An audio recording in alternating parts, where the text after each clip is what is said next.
We are going to go ahead and get started. Hi everyone. Thank you for all who are joining. It looks like we're ticking up to almost 40 participants. Welcome. My name is Aaliyah. I'm a PhD student at the University of Minnesota Duluth, and I, alongside Abigail Cruiser, who is also here, we are your ASLO Student Resources and Activities Committee co-chairs. So we're in charge of developing student programming, both at conferences and in meetings, but also online throughout the year. And this is one of a series of webinars that SRAC is putting on, one of hopefully one of many career panel webinars. So why are we putting on a non-academic career panel? And the answer is this was the #1 most requested webinar that we got from student feedback at the last ASLO meeting in Charlotte.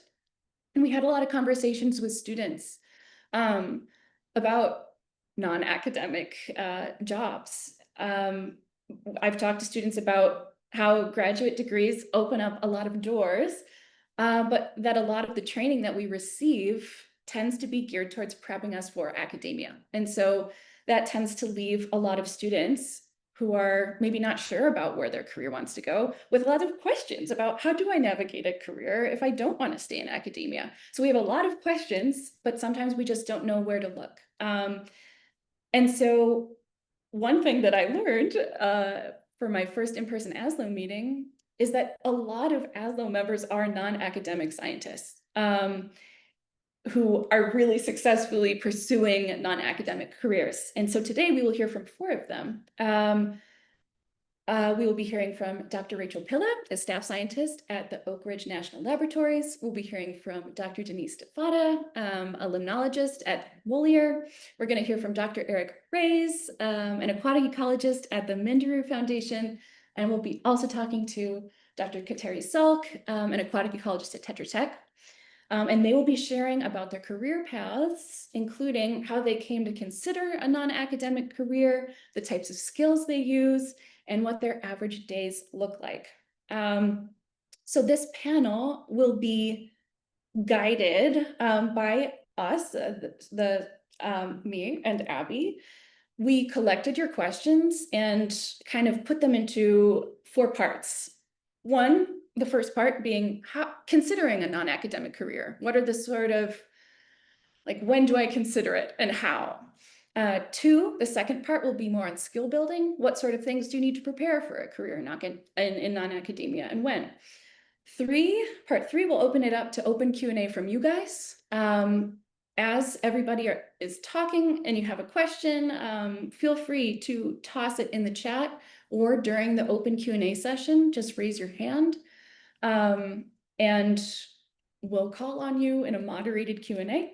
And then for the final part, closing points, we'll ask the panelists to share maybe like the bigger picture, pearls of wisdom that they have, that they would like to share from their time in their career so far.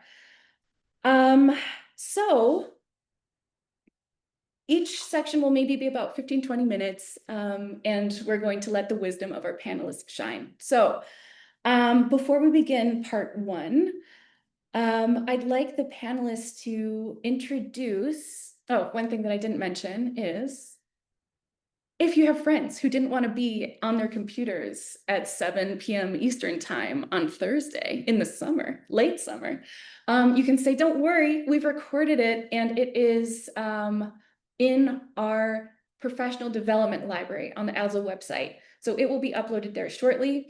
Also, several of you asked questions about like other themes, like how do I deal with imposter syndrome? These are great questions that are answered in some of our webinars that already exist in the early career committee webinars, for example, Voices for Wellbeing. So check it out as well, the other resources that exist here. But if your friend can't make it tonight, no worries.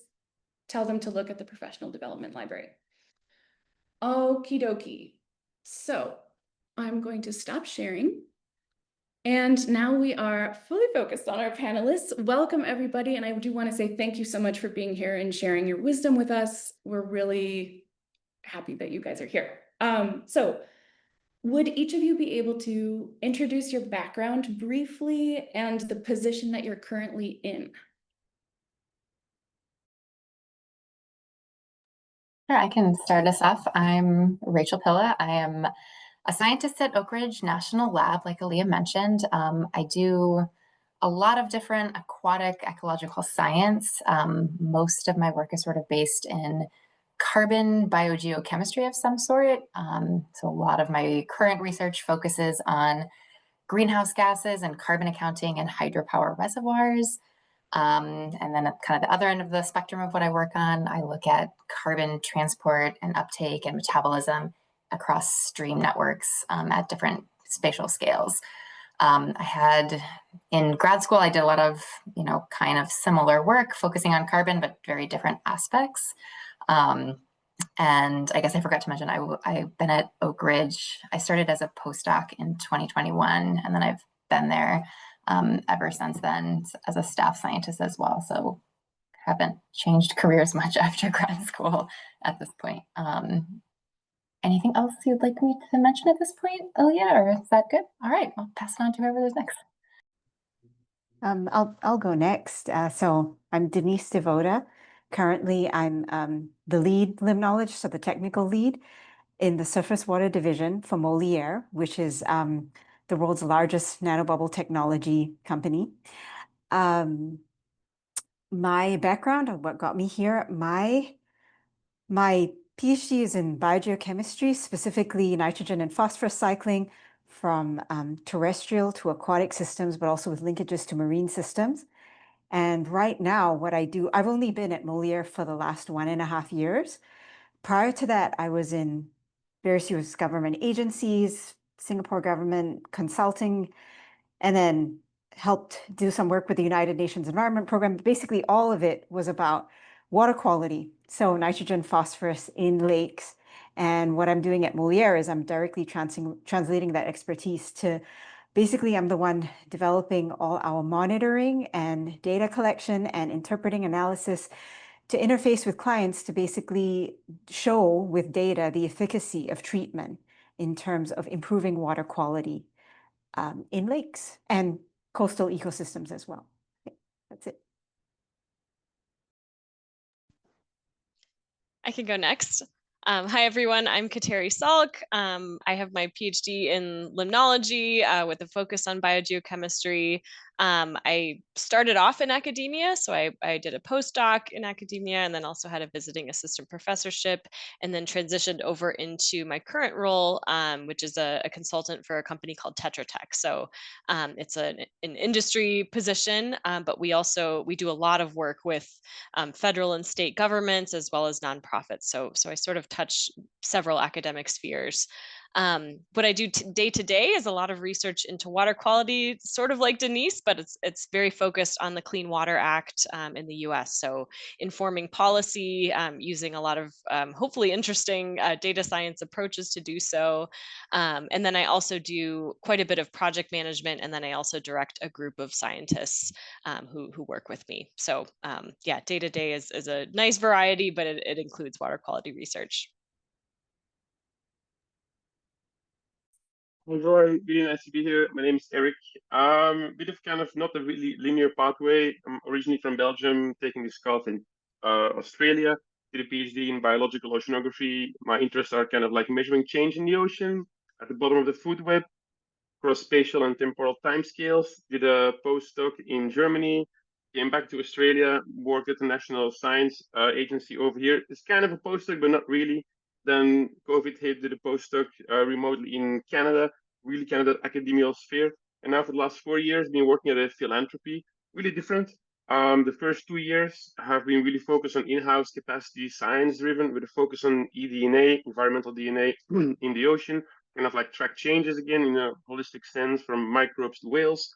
Now that has really shifted more to kind of the traditional philanthropy where we are the funders and we kind of like look for people that come up with like a project that we can kind of like fund. It's pretty it's driven by us as well, so it's not kind of like that we're waiting for like proposals to arrive. It's pretty active and it's across the workflow from operations at sea, a wet lab. We have a lab at the university here where we work closely with bioinformatics, computational analysis, statistics, and then as well as translation of the science, working with IUCN Red List, UNESCO, kind of like applied management settings. Yeah, keen to delve into this seminar. Perfect. Thank you all very much for sharing. So all the ASLO students here, we have ASLO members representing government, industry, and nonprofit sectors. So this is the chance to ask questions and learn as much as we can from scientists who've gone all over the board. So we'll start with part one. So considering a non-academic career. So in this section, we'll talk about motivations for choosing a non-academic career, the timing, the decision-making process, and maybe like external influences that you consider. So I'll begin by asking just in general, and feel free to take the question and then someone else can pop in whenever. But I would like to know, how do your positions differ from academia? And maybe if you have experience in both, you can elaborate on those differences in terms of your day-to-day.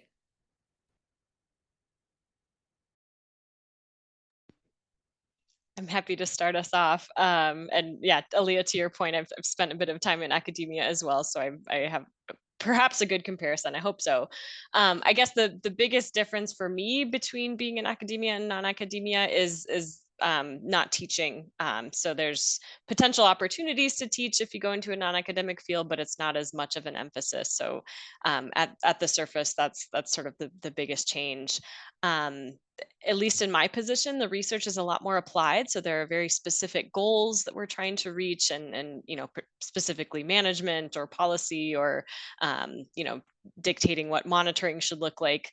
So a little bit more specific questions. And I personally have really enjoyed that. I think I struggle with sort of the abstract of, you could research anything you want and the world is your oyster.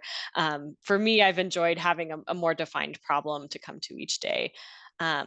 Other than that, at least my position in consulting, it's a lot of similar things. When you're working on your thesis or you're writing a paper, we do a lot of similar things of seeing a project from start to finish, writing it up, communicating it. So a lot of similar themes, just in a slightly different setting, at least for myself. If I could add on to that, I haven't been in academia, but from my experience as a PhD student, seeing what my PIs went through, a big difference is, I only recently came into private industry. Previously, I worked a lot with governments. So I was at NOAA, I was working with Fish and Wildlife, I was working with the Singapore government, I was in government agencies, I was in consulting too, but most of the time was with government. And the difference that I've noticed, the biggest difference, especially with academia, is that the funding restrictions, especially in the current period, in private industry, there is a lot less. I often feel like a kid in a candy store, because when I ask, okay, what's my budget? The question I get asked back in return is it's not a value, which is what I'm used to. It's not a hard limit. Rather, it's what benefit is this going to provide the company or the treatment in terms of improving our knowledge of how well this treatment works and how well it can be applied. And it's not to say that funding is more wasteful in private industry, definitely not. Because if anything, you need to show profit in order for the company to grow, right? So it's very closely looked at, but rather it's not that I have a hard cap, which is very new to me.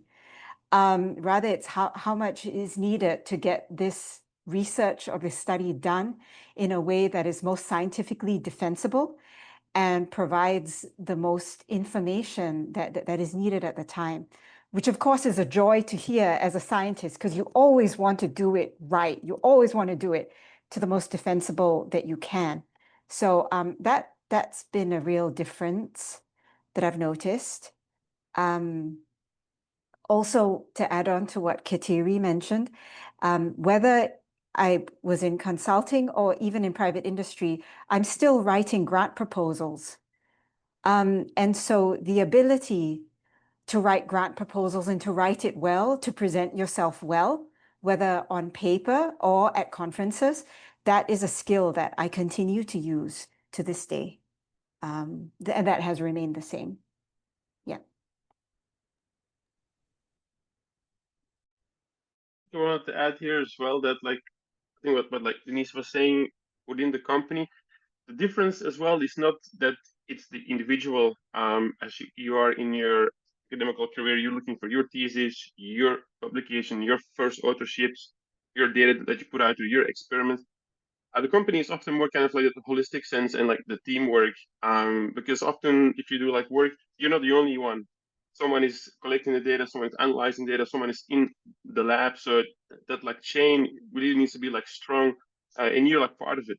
And that is, I do see like a big difference if you work in a company where you look at kind of like the holistic idea of what you're working towards, which can be nice, but it also means that you have to deal with like the larger group, where like people management comes into play, and that kind of like grant writing, that's something that we do as well, but at a much more condensed space. Sometimes people ask me like, give me like one sentence or a paragraph, a 2-pager, and often the larger the funding amount comes to, the easier it has to be, because people has to go up to some kind of like a board for like review, and they want to have it really condensed. What is your takeaway message here? And trying to kind of like condense information in something that is like palatable and digestible. Yeah, that's, I think, different compared to academia, where we tend to like waffle on about it a little bit more and get into like the specific operational details, which might not be necessary. I'll add a little bit about my experience in government. I don't think I mentioned that Oak Ridge National Lab is based in the United States, and it's a national, so like a government research organization. And so in a lot of ways, it's sort of kind of like in between what I imagine like an industry type position would be versus my experience in academia, which was, again, just as a grad student, where we are generally kind of like from the top down given some like research goals or research targets from like the Department of Energy, for example, sponsors a lot of the work where I'm at. And so we don't have complete creative control as if you were at an academic institute to, you know, write your grants and go any direction you want. But kind of within that research umbrella, we do have some flexibility to address those research goals that they have in whatever ways that sort of our team thinks is best. So it's a little bit of an in-between in terms of like that creative flexibility side of things. And like Denise was saying, like I have a pretty solid, you know, funding source. So I'm not like my projects are not limited to like I have to get this big grant or like I'm toast, which in terms of like mental pressure is really, really nice.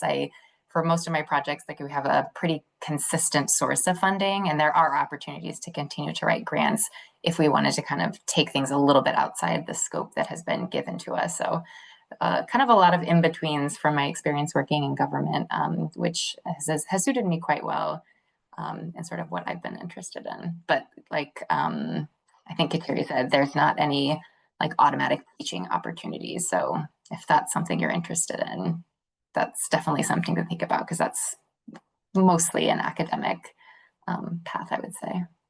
Okay, thank you all so much. That was another, it's, you know, that you touched on teaching. Several of you touched on maybe not having those opportunities to teach. We did have a couple questions come in with students saying, I really want to do the non-academic route, but I love teaching and mentoring. And so one of the questions was, do you still have opportunities at all in any way to teach or mentor in your positions?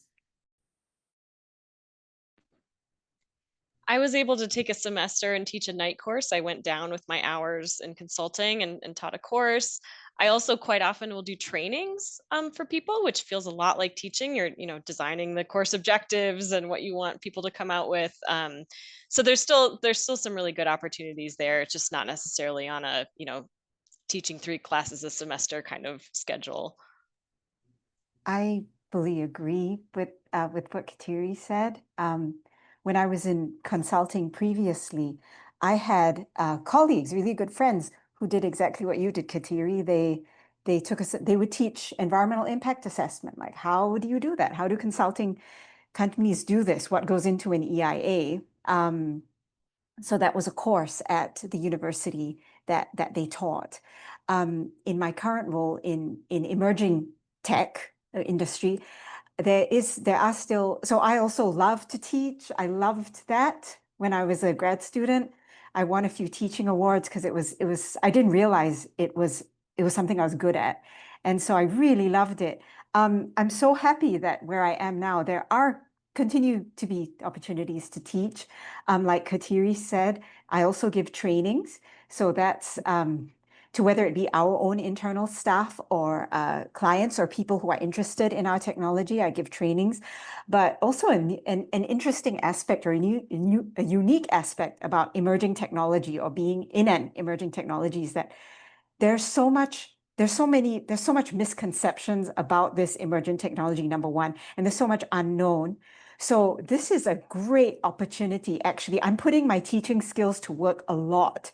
Almost every day, it's about science communication. It is about educating the public or the people, whether it be scientists from regulatory agencies, really technical people, scientists from government agencies, or even the local lake homeowners association on what is nanobubble technology, what is the science behind it, how does it work, what are the myths that are floating around about it, and what is the debunking of these myths. So yes, I continue to teach on a daily basis, yes.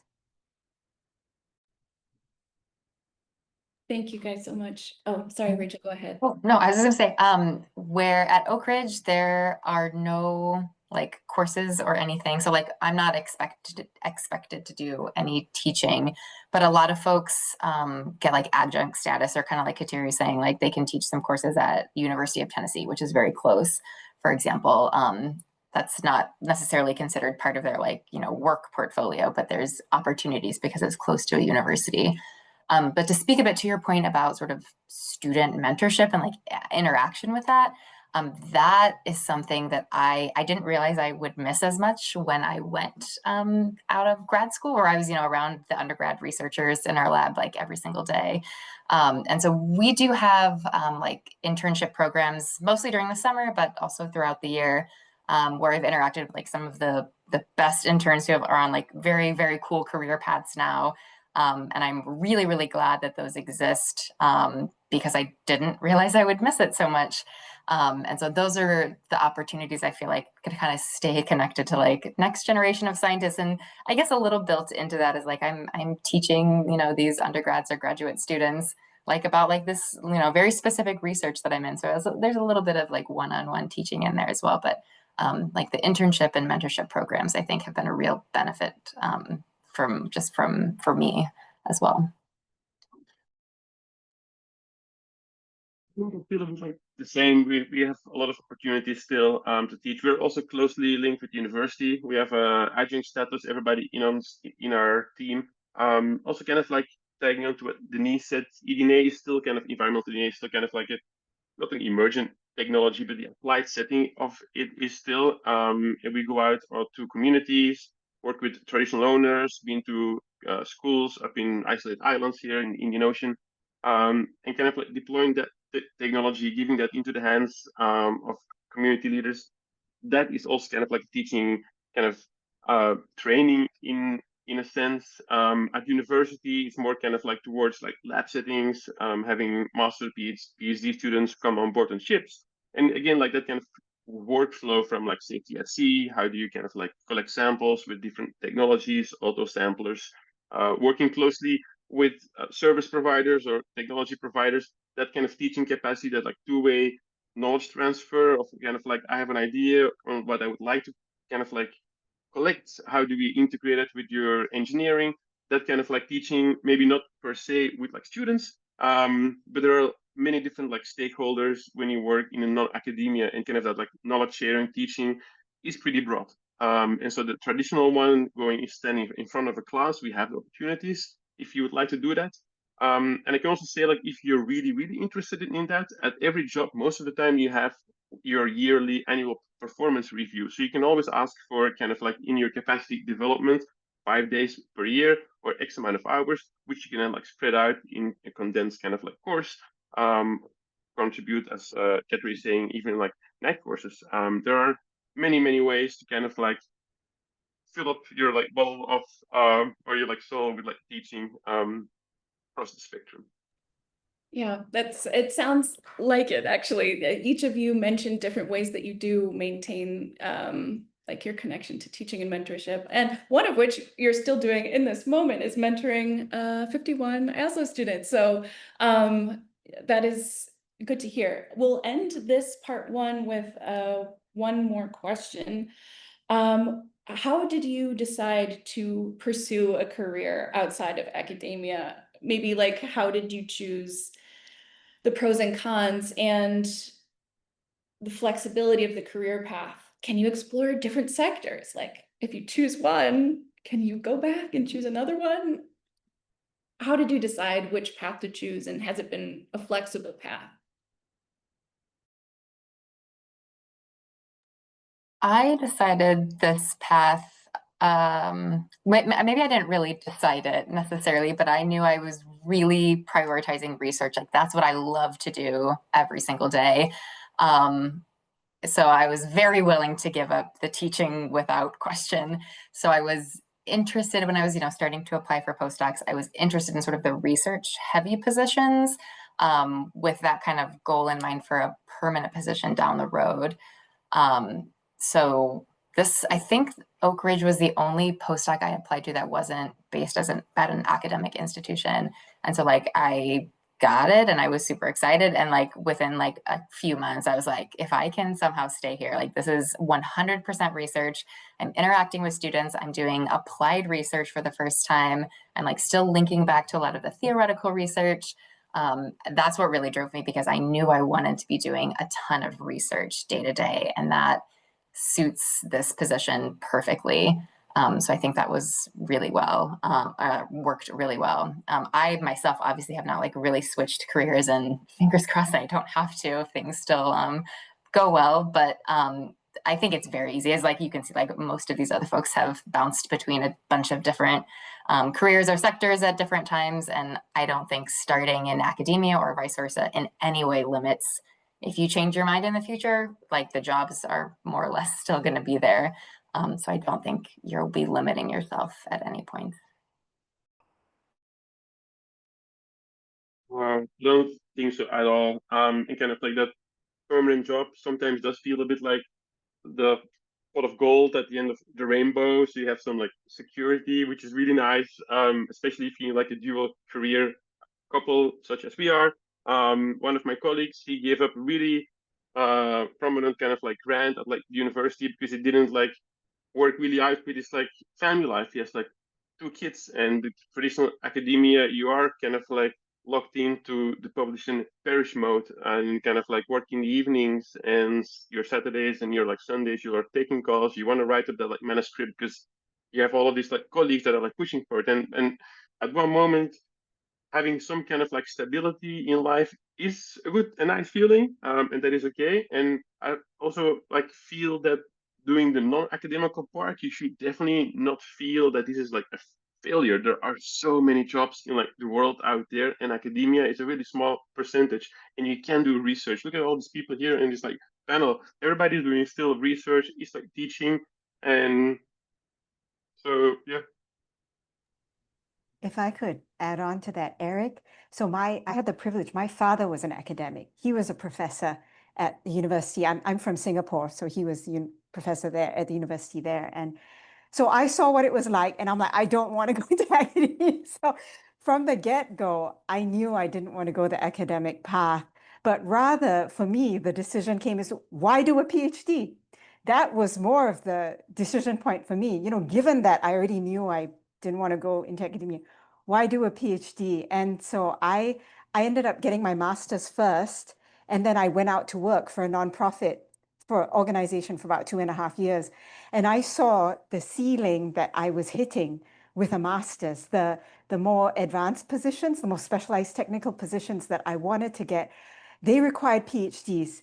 And so that's why I went back to grad school and pursued a PhD. So for me, it was a bit different.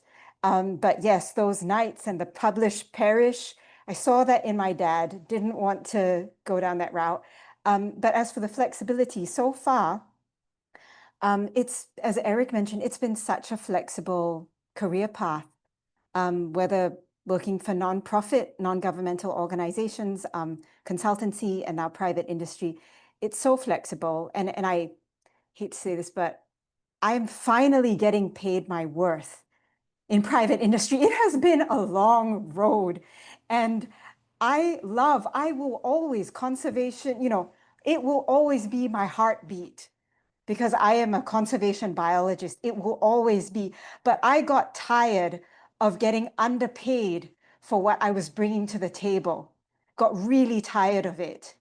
And now I finally am getting paid what I'm worth. And it's great when you start thinking, when you get to that stage when you want to start having a family and things cost more. And I live in Los Angeles.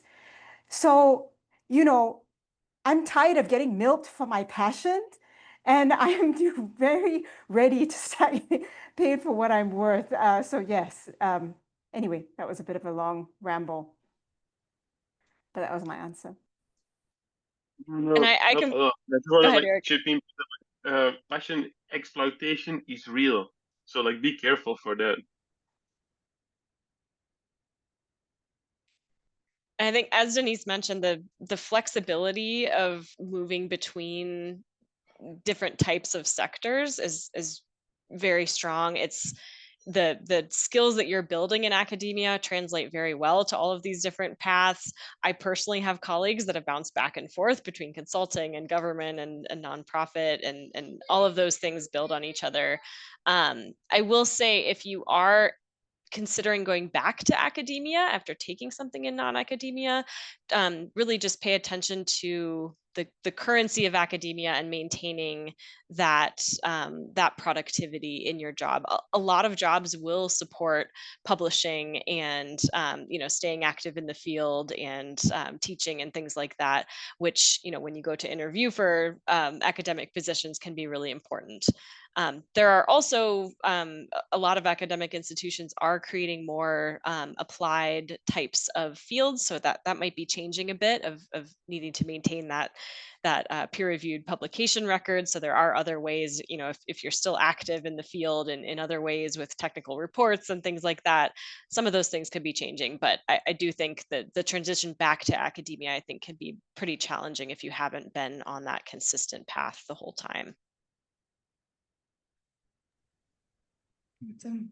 Thank you, everyone, for being honest and sharing, sharing the honest realities of like the great parts about getting paid your worth and feeling happy in your job and not wanting to switch, and also Kateri sharing the realities of what you need to keep in mind if you are wanting to stay flexible. So now I think we'll transition into the skill building, section 2, part of the panel. I'd like to talk about preparing for non-academic careers, the types of skills to develop at different stages, and like strategies for standing out. So my first question I'd like to ask is, how did you each hear about your job and what led you to apply?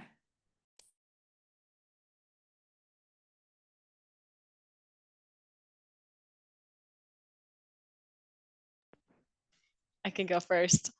My job was the classic, make sure that you develop a good network and things might come your way. I was finishing a 2-year stint as a professor and we were thinking about extending it. And then I heard about somebody in my same town who was hiring for a consultant in exactly what I was doing in academia. So it was very serendipitous. I hate to not give any good advice about how to search for jobs like that, but building your network can really come in handy. And so maintaining good connections, especially with mentors who are maybe not as near to you as your academic advisors, can be really important. So that's how I got my current job, and I've been really happy there. And really emphasizing building that network. What was the other part of your question, Aaliyah? Oh, you're on mute. Thank you. How did you hear about your job, and what led you to apply? Oh, yeah. So I think I mostly covered it. Thanks.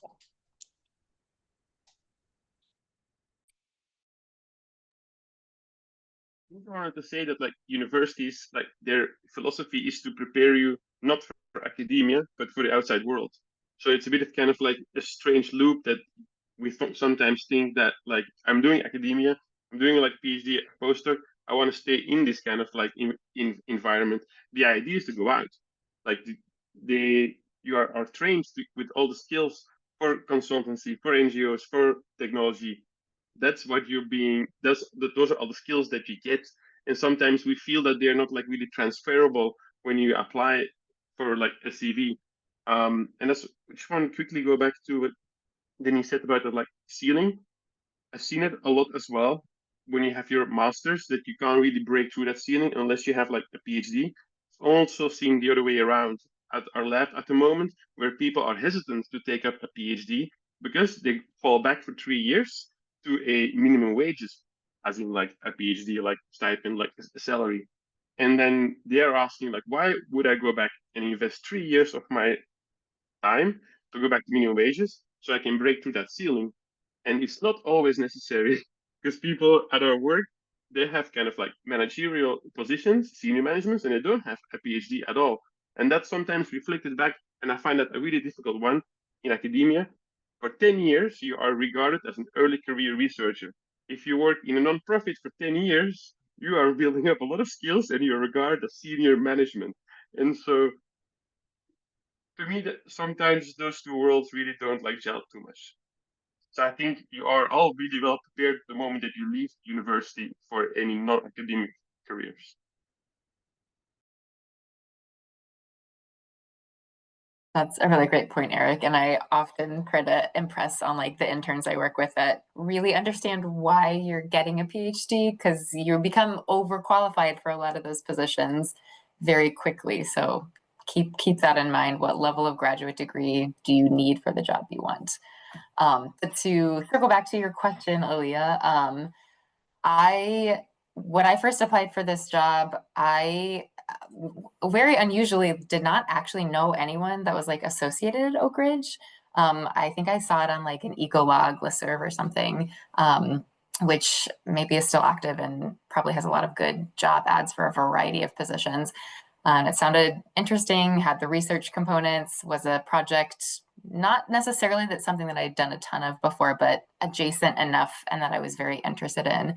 And it just kind of happened to work out. But normally I would definitely suggest, like Kateri said, building up your network, because, folks who've known you for a while will, throw you some job ads that you might not have seen, and things like that. That's probably the more common way to get connected with potential jobs. Especially for postdocs, where like a lot of folks kind of build grants or something when they know someone who's going to be taking the position if it's funded, and kind of being there at the head start, you can kind of even help, frame the direction of that research. So networking is a good one. And I think in today's day and age, probably just applying for a lot of them.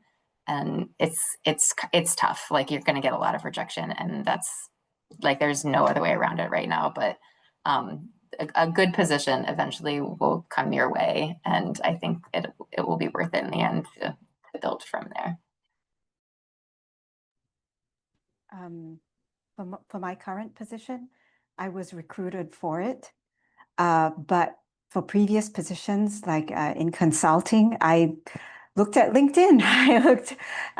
So I was also for a lot of jobs that I was applying for previously. I was looking at jobs posted on LinkedIn. I know it sounds like I may sound like a broken record, but building up your network is so important, and I would recommend.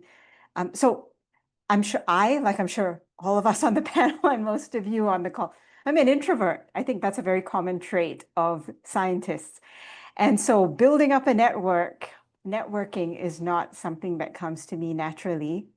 So I would encourage you to be who you are. Don't force yourself to be this extrovert. You can sense, when you're getting to the limit of how many people you've talked to at a networking event. And that's fine. You just excuse yourself and say, okay, thank you, bye. Just be yourself, and that will be enough. I encourage you on that. Having done it myself in Washington, D.C., when I'm trying to talk to, that is not my scene, but I was there and I did that and I thrived because you know your limit, and you are just who you are. And if you're trained well, as a scientist, which I'm sure you all are, it will show through. It shows through when you answer questions. So trust yourself, trust your training as you build networks. The network part is so important. It was key in helping me get positions with various governments that I've worked with in the past, but also the United Nations Environment Program. It was through the consultancy that I was working for at the time. It was an opportunity of a lifetime.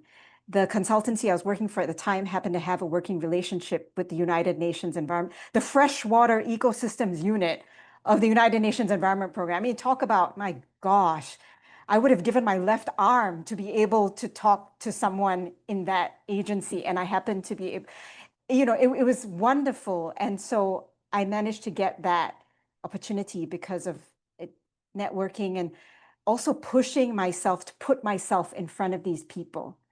So yes, there was a connection, but I made the push to say, hey, I'm a limnologist and I am really interested in the work the United Nations is doing. Here's my resume. Please talk to me if there's any work you have for me. So don't be afraid to also push yourself out there, to get yourself in front of key people, or key agencies, people from key agencies or key organizations you want to talk to. You have to do that as well. Yeah. Thank you. Leah, I had maybe one thing to add that I think the fields of limnology and oceanography are adjacent things in the aquatic sciences. It can be tricky to find jobs because there's not like a job title, like civil engineer or something that's very consistent. So I would also encourage folks, if you can set up a job alert on LinkedIn, Indeed, government websites. Try to cast your net a little wider than you might think. You could be looking for data scientist positions, environmental scientists, all sorts of different titles. I think I still have a title coming in to my inbox that's aquatics director, like a pool director, which is not quite right, but it can take a little bit of like training your algorithm on the job boards to get exactly what you need. And yeah, try to cast your net a little bit wider than you might think of, just because the job titles are not always matching exactly what you might be looking for, but they might be a perfect fit overall. I also just wanted to say, like, sometimes the hard reality, what I've seen myself and with friends, there is a lot of rejection. One of my mates applied for 30 jobs, didn't get a single interview, and then he got a current job through his network. And so, like Denise mentioned about like that network, and Rachel and Kateri, you also mentioned about like network. It is very important. The sad reality is the market that we're like playing in. It's not a really big niche, and there is a bit of like saturation. And so you will have to deal with, as a whole, just with like rejection. And in academia, that's the same, right? Your paper gets rejected, your proposal gets rejected, your interview gets rejected. Sometimes that is not nice.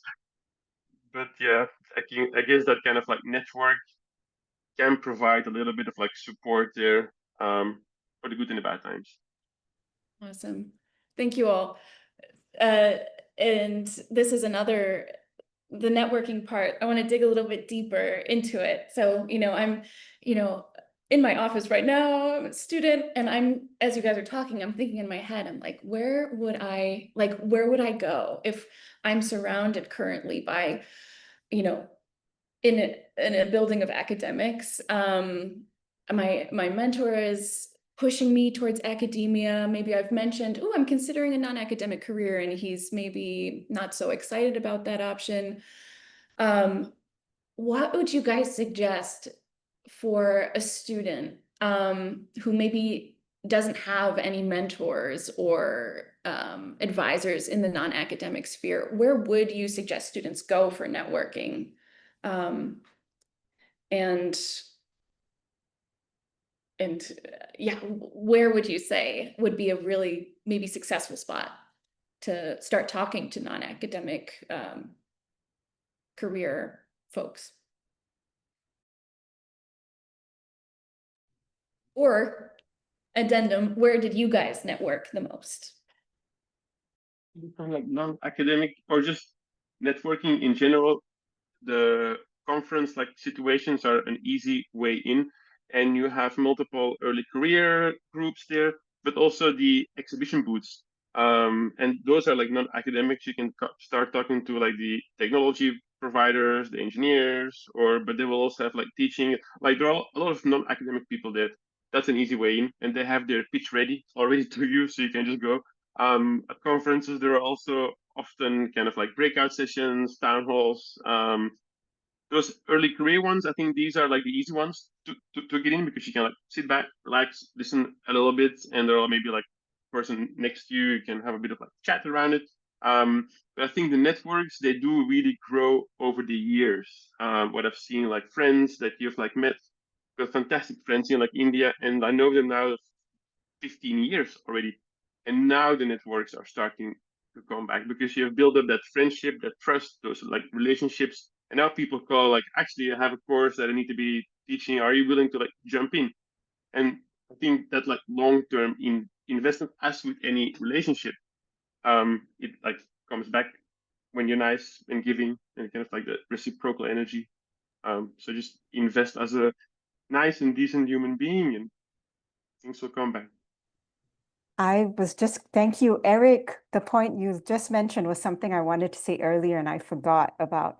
You're so right. I've seen my network. It takes time for it to grow and quote unquote reap rewards, even though we know that when we make these friendships, it's not that we're seeking a reward or anything. But the one thing I was going to say is be sure to be kind to everyone you meet. There are going to be nasty people anywhere you go, but always be careful not to burn bridges, because you never know. You never know who is going to talk to who, or when you're going to come back around and meet them again at some part of your career. And so, yes, as Eric was saying, just be yourself, you're kind, decent human being.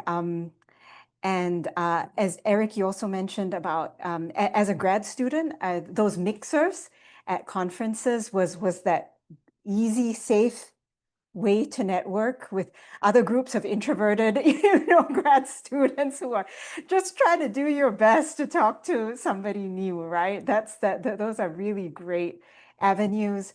And after you leave grad school, there are still like there are mixers. Like for example, here in LA, there's a association of women engineers and scientists in the environment, something like that. And so they have regular cocktail hours or mixers that I can attend. So even outside of grad school, outside of conferences, there will be these little groups you can find maybe on Meetup or otherwise that have mixers to facilitate this kind of networking.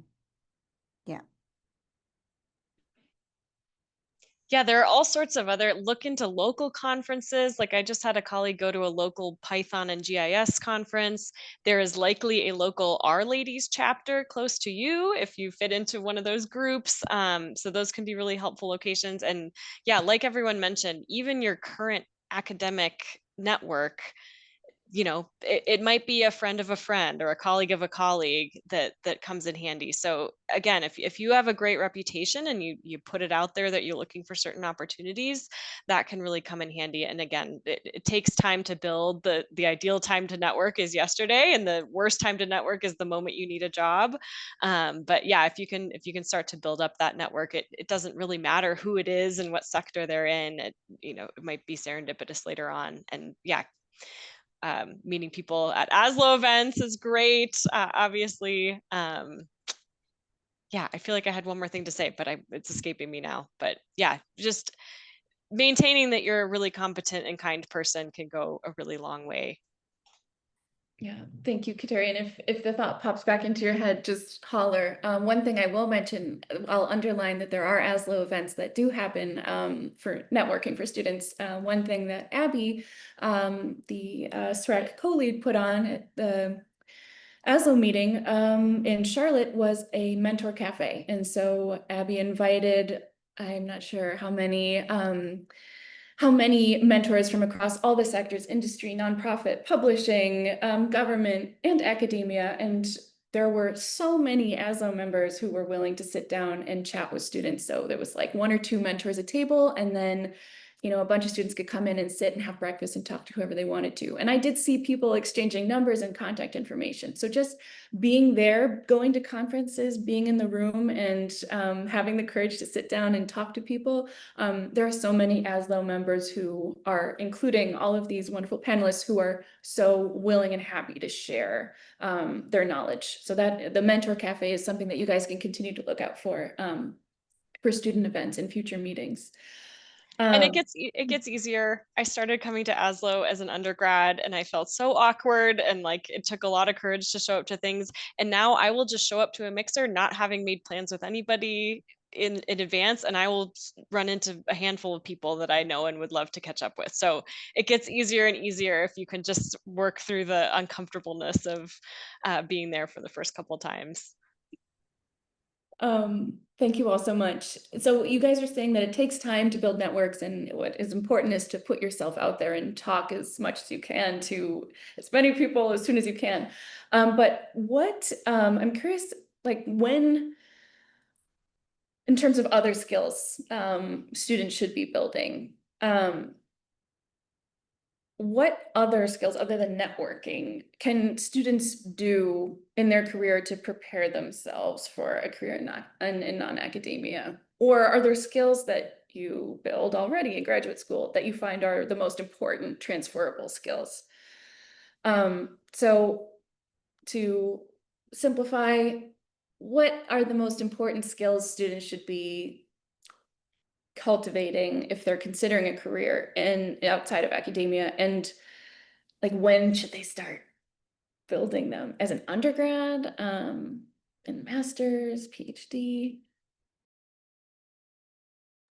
I would say start building your skills as soon as you kind of recognize them as being important to something you can envision yourself doing for a long term. For government work, and it's probably the same for a lot of different sectors. But like when I'm looking at internship applications, the things I look for are not necessarily like how many courses you've taken and all that jazz, but it's more like, have you done any research in a lab? Do you have that sort of like critical thinking experience?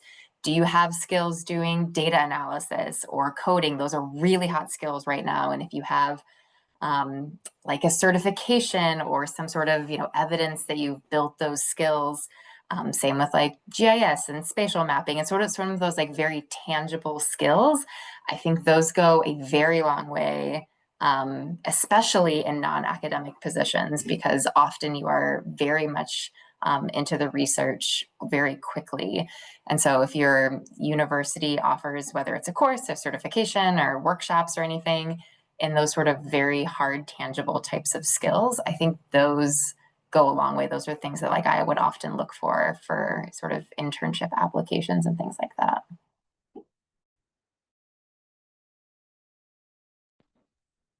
There are a lot of skills that you... Go ahead, Eric, sorry. You go, Kateri. I was just going to say there are a lot of skills you build as a graduate student as a part of your training that if you just think about them and define them a different way, they have really clear translation. So if you've completed your thesis or dissertation, you are a project manager. You have managed that project from start to finish. If you are publishing your work, you've got good technical writing skills. If you're giving presentations at conferences, you have wonderful oral presentation skills. The list goes on. So even just thinking about how your current activities, what are the verbs that you're doing? How do those translate? And it can be really useful, even if you're not on the job market right now. Look at some of the postings that might interest you you, look at some of those requirements and the verbs of what you're being asked to do every day, and think about how your current grad skills are matching up, or maybe not. Maybe it illuminates something that you need to build skills in.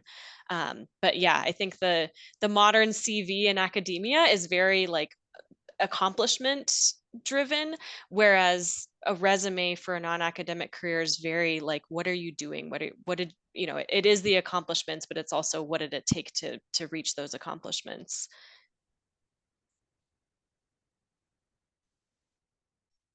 Through different currencies.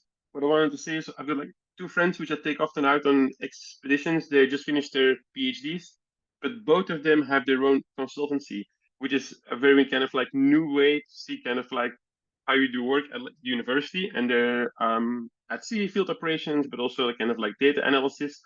When their professor asks them for like to fill in for like a teaching role, they go like, please build my consultancy rather than going through the university. And this is a new like financial like framework as like having like a different like skill set build up. And I think that would be kind of like a good tip to. I never thought about it when I was doing my undergrad. When my professor asked, "Are you willing to like teach?" I would go like, "Yes, hell, thank you very much." How can you university pay me? I would never say, "Here's my consultancy." And so you can gradually start to fill in your CV with kind of like a different lens to it. So that would be one tip.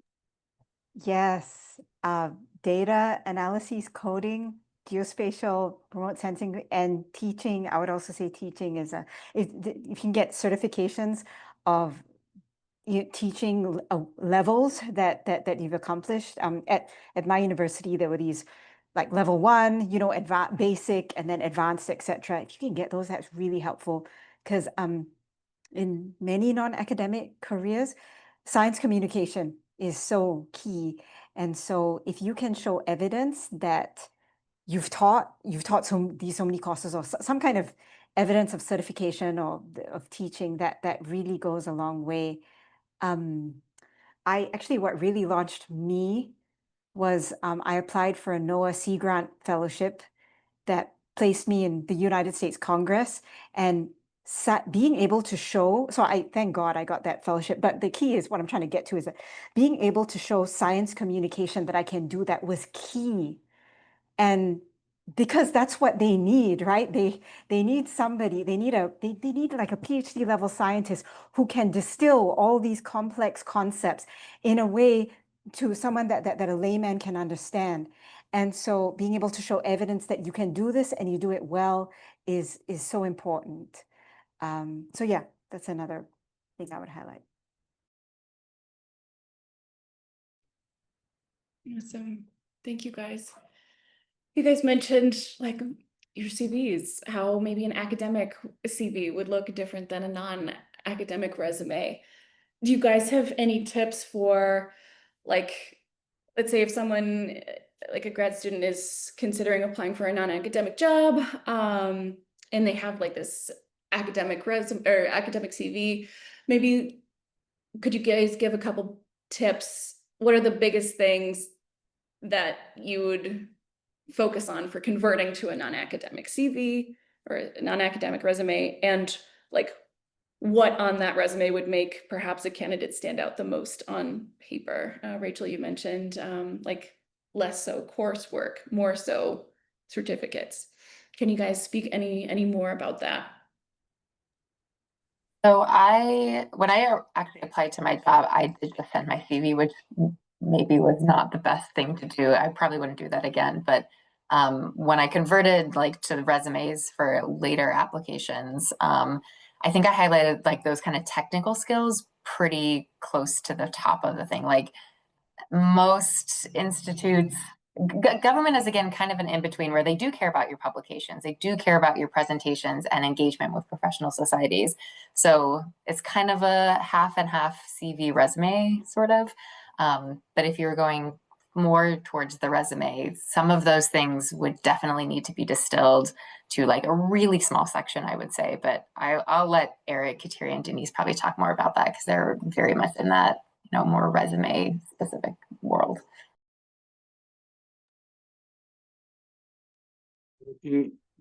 Definitely do not add your 10 papers, 20 papers. that is not necessary. It's more about like the translation. Even kind of like saying like your traditional academic like CV will go like, I did a bachelor, a master, a PhD, postdoc 1, 2, 3. My thesis was X and X. People don't really care what you did your thesis about like 10 years ago. You really need to start like what you're doing, how you're kind of like tackling large chunks of work, how you're like managing that work, how you're like operationalizing that. But like the currency is very like different. I think we've like highlighted that here already, kind of like through kind of your certificates. But it is a really kind of like a rejuggle.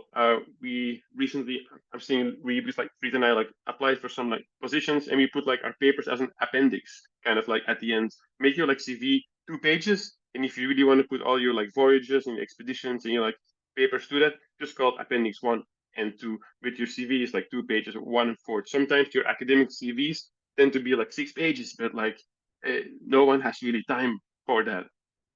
So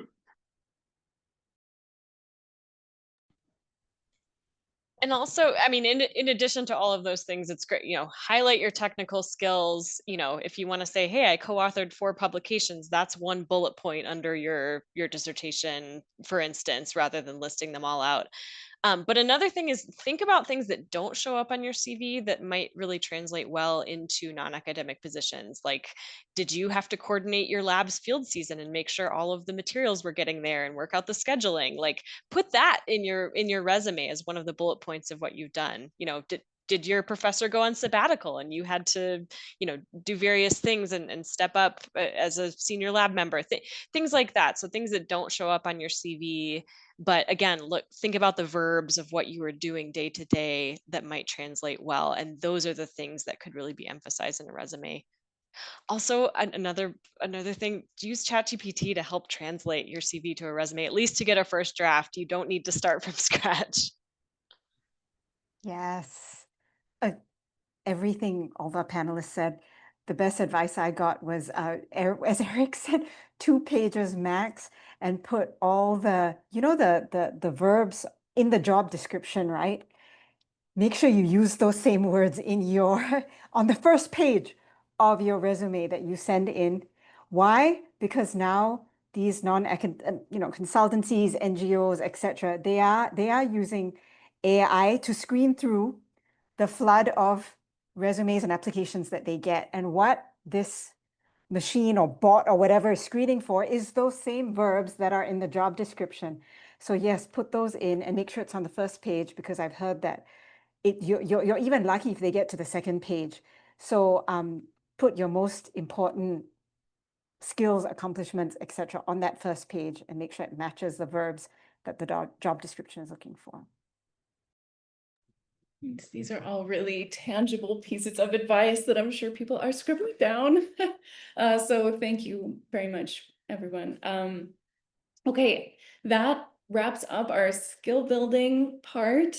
And so now I'd like to transition into the third of 4 parts, the open Q&A.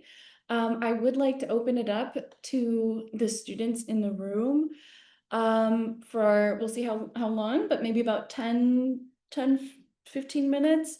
If you have a question for any of the panelists, whether it be all 4 or a specific panelist, feel free to raise your hand or type it in the chat, and Abby and I will call on you, and you feel free to either read your question out loud or ask your question, or we can read it for you. So if there's a question that you have that hasn't been answered yet, and it can be really, really, really specific, as specific as you want, if you're really curious about nanobubble technology, you can ask Denise all about it. Or what it's like to work at Oak Ridge, for example, or all the expeditions that Eric has been on, or again, talking to Kateri about the flexibility of moving between career paths. These are 4 really smart panelists who can answer your questions now. So this is a valuable time. So I will now mute myself. And if you have a question, raise your hand or type it in the chat. And don't be shy.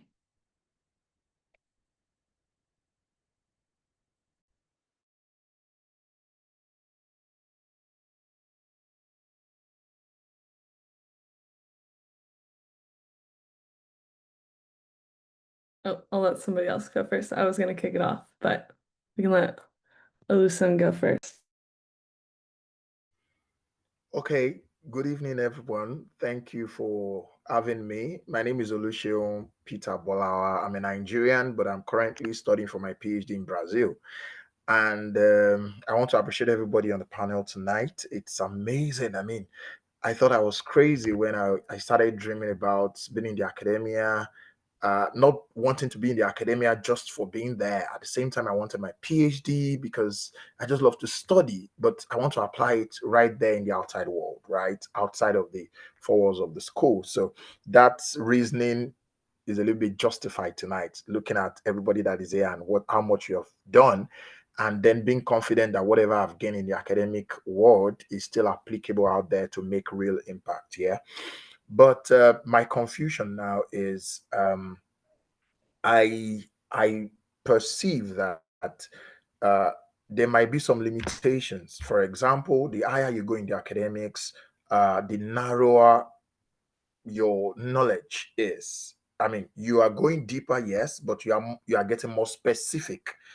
And does that not affect where you can fit in the industry? Because many times the industry demands being able to use multiple skills and having the knowledge of almost everything that your industry is about as you go up. And it seems to be in contrast with the academics, right? So how do you balance that out and not to become irrelevant in either ways and to still remain a voice to reckon with in your field? Does my question make sense?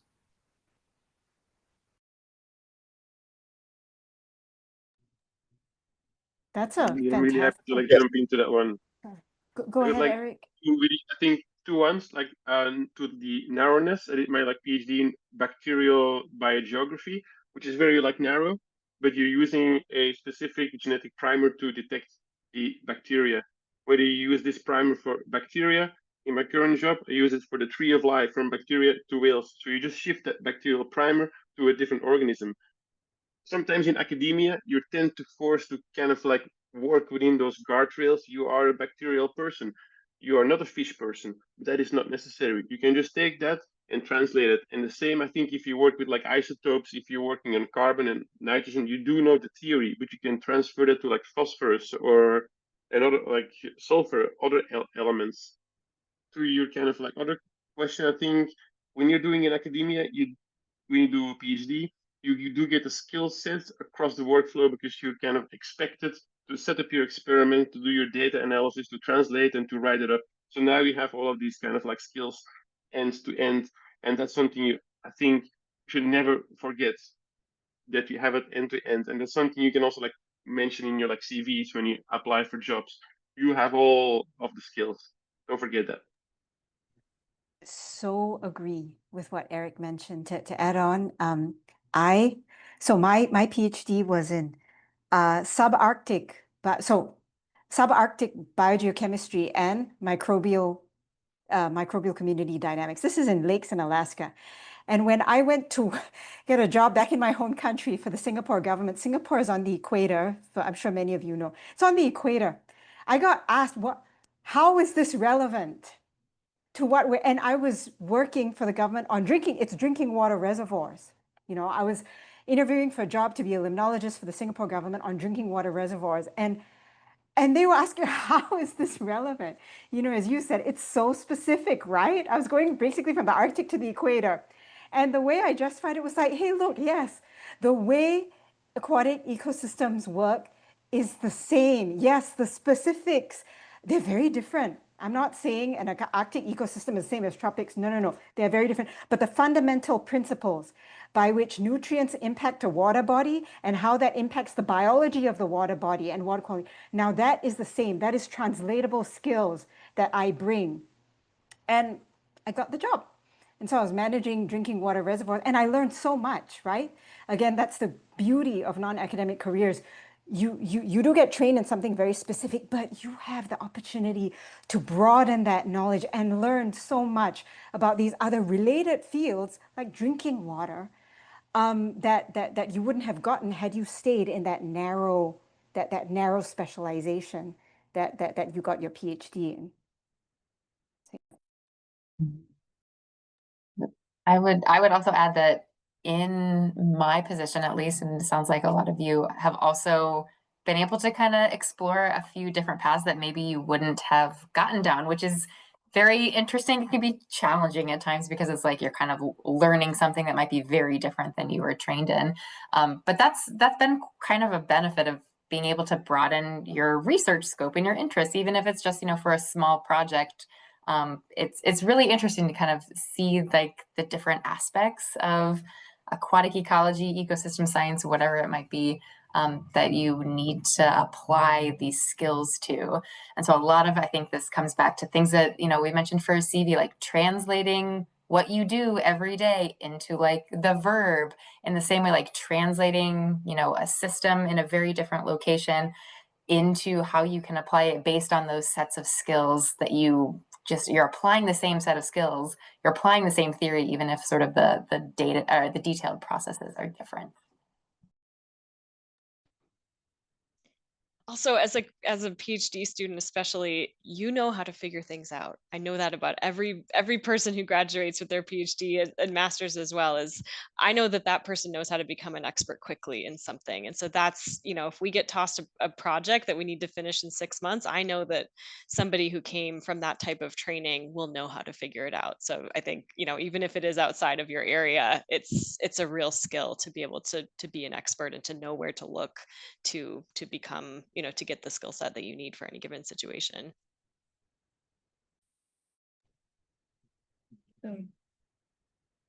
We do have another question in the chat from Allie. Do any of your careers involve employee management? They say, I feel like this may be one potential difference between academic and non-academic career paths. If so, do you feel like you were prepared for that aspect of your job after graduate school?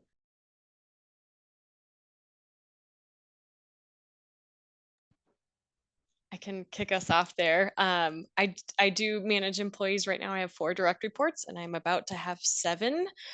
So this is a very real, near and dear topic to my heart at the moment.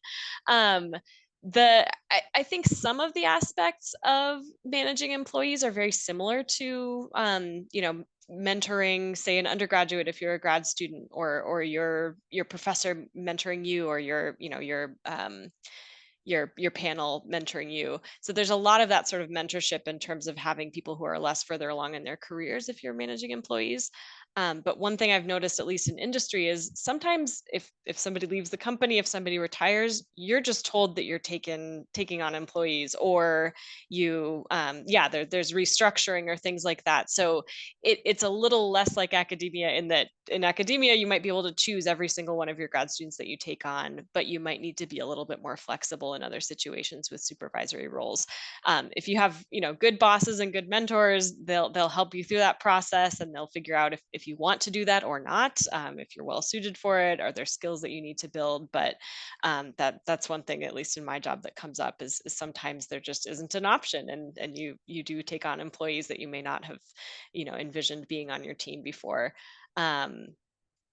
Again, there's a lot that happens in academia to having those mentorship type of roles, whether you're the mentor or the mentee, that hopefully you learn those lessons, and then hopefully whoever you end up with, you'll have good mentors along the way that help you along that path to supervising employees.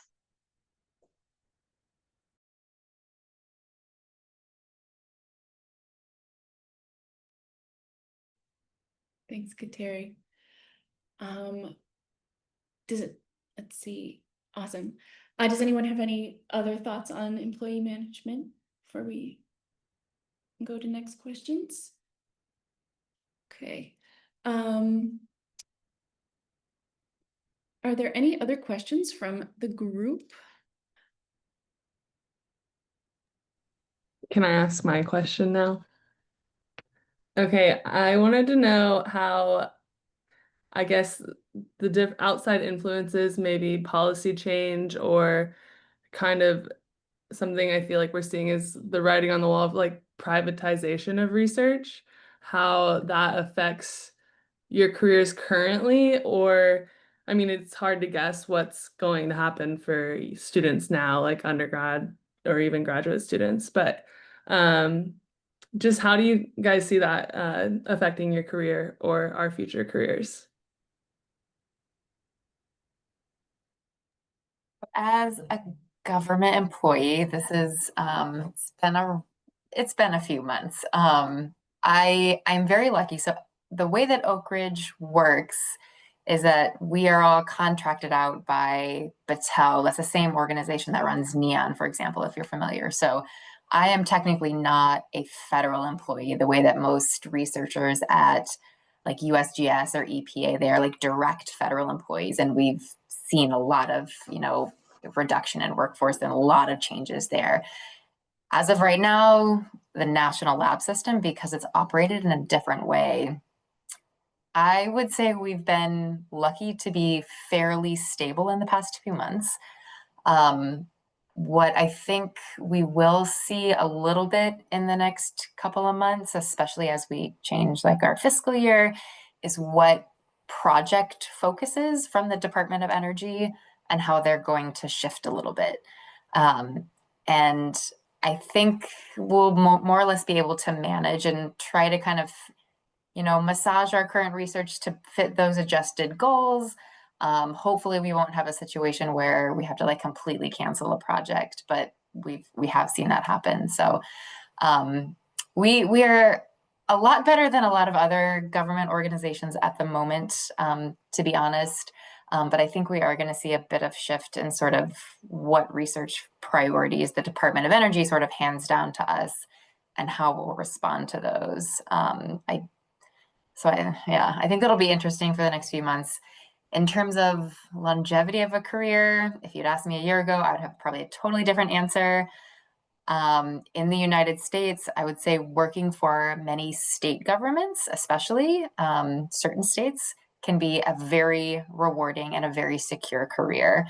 I have a number of colleagues who work for different states, like Natural Resources, Department of Environment, those types of government agencies, and they are doing great and they are very well supported right now at the state level.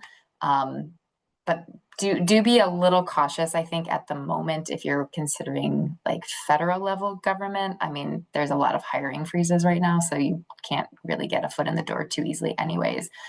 But I will say the national lab system is maybe a good thing to look at because we are contracted a little bit differently and we have remained quite stable.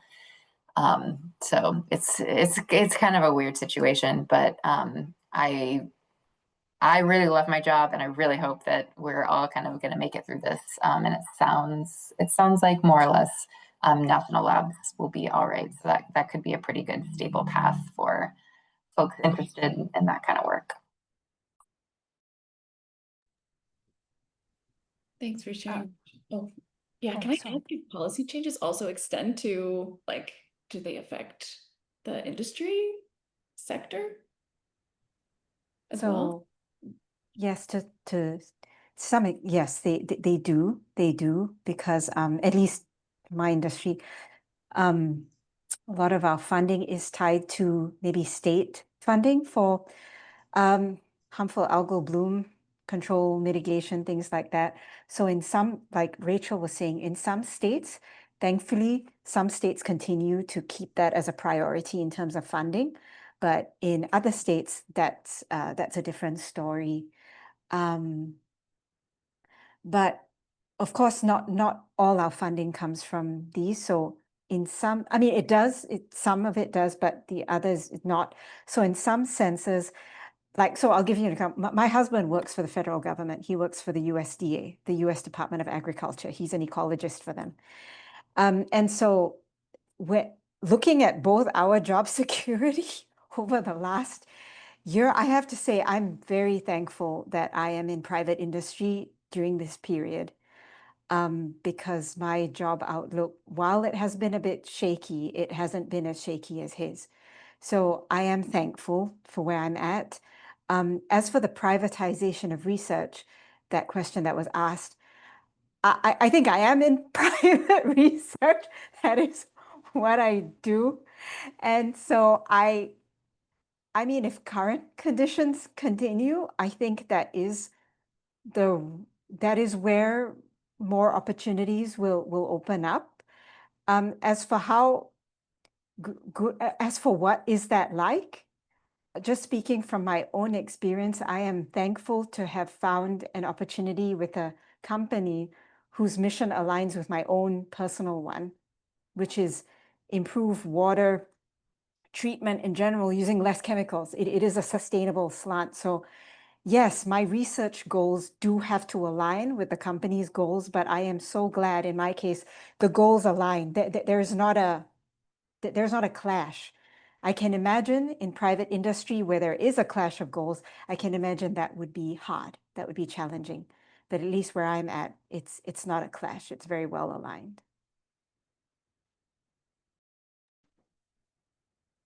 And I guess in terms of general advice for navigating, current policy changes, keep in mind that your marketable skills might be marketable across multiple different places.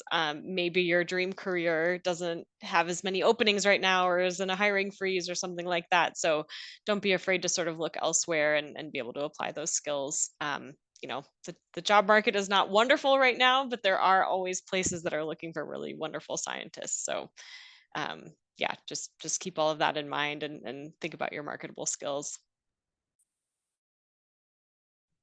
It's also like a big world out there. So if it doesn't work, maybe at the moment in the States, you can go to Europe, you can go to Australia, Singapore, beautiful city. But also the privatization, you can make it work for you in a way that you can set up your own consultancy. I just keep saying that because that's what I'm being like subjected to really close with like close friends. Many kind of like institutes have a hiring freeze, a hiring cap. But what they can still do is outsource their work. And so you can set up your own consultancy and then you can just be hired through them.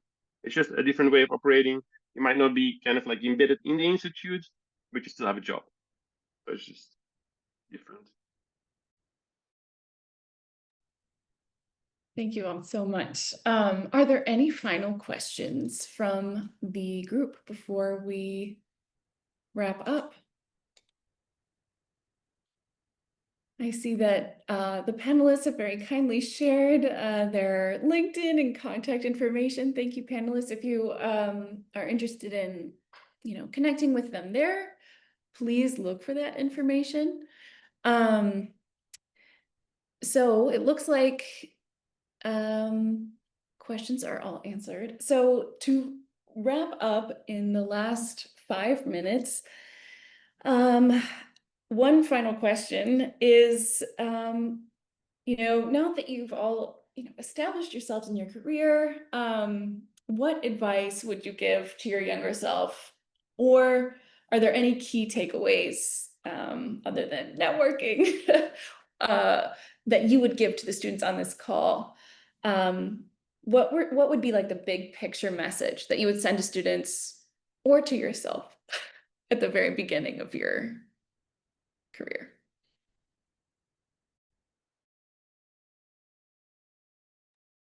I can start because I've thought about this a lot and I try to impress this on the interns and other folks that I have mentored is give yourself some grace and give yourself some rest. I realize for most of us in grad school, it's very much about like the grind and the publications and like, getting through a really difficult few years, and they're not going to be easy for anyone. But take a step back and remember you are a person. You need to take care of yourself. You can't be working all the time. Nothing is going to, turn out perfect the first time. Nothing's ever going to turn out perfect. And I really struggled with that, and I still struggle with that a lot. But give yourself some grace. You're doing a very good job, and you're going to get to that finish line one way or another. If you're surrounded by a good group of people, advisors, fellow graduate students, mentors, supervisors, they will be there to support you.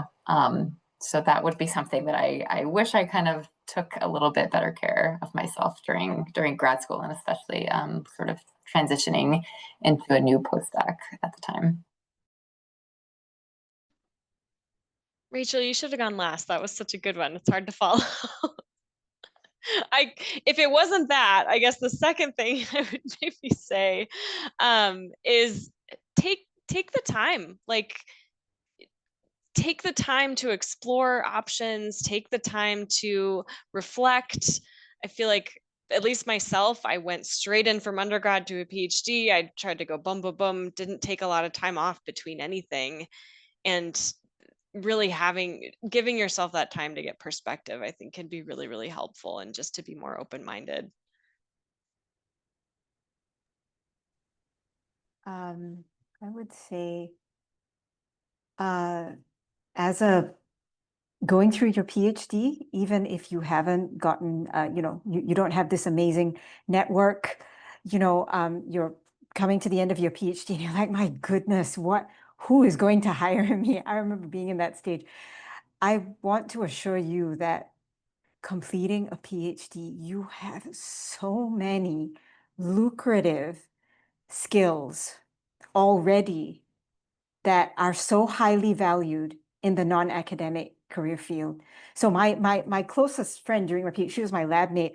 I remember she was petrified. She went into academia, but she literally had a bit of a meltdown before graduating. She's like, Denise, who's gonna, if I don't get an academic career job, like how am I gonna get a job? I'm like, Melissa, you have so many skills going for you. Like, you run our lab, we develop budgets, we manage field seasons, we as Kateri said, you're a project manager.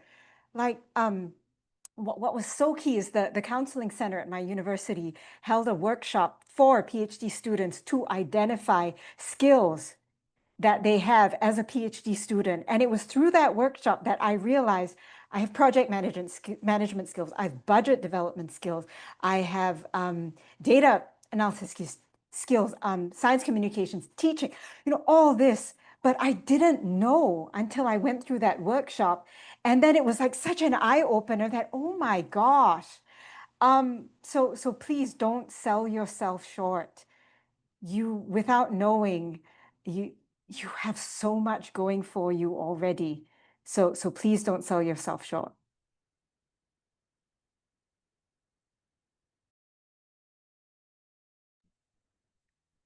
Thanks so much, everyone. I see Eric thinking, and I don't, go ahead, Eric. Thinking, I think it's really hard one, like reflect to when you were young, because there is such like a long trajectory where lots of different opportunities come to you. To my younger self, it's maybe a bit like privilege, but I would say like travel more. It doesn't have to be expensive or exotic, or just try to see if you can get involved with. Well, no, just like traveling, because you will meet new things. Like the reason that I got into marine biology is I took a gap year, traveled around Australia with a really good friend, and we didn't have a lot of money because we worked half of the year, and with that money we traveled further. And I went diving for the first time in Australia, and then I just fell in love. I saw someone on the boat. I don't have it here, but she was giving an explanation. She had a whale shark in her hand, and she was doing it like that, and she explaining life from the ocean. I was like, I want your job. And I asked her like, what is your job title? And she was like, I'm a marine biologist. So like, great, this sounds awesome. But and it is so diverse, because if you travel, you meet these people, and you are on like a ship. And that person, she was there as an intern. I was just like the summer gig that she was doing. But these are the places that just follow your intuition to beautiful places in like the world, and sometimes jobs will come also with that.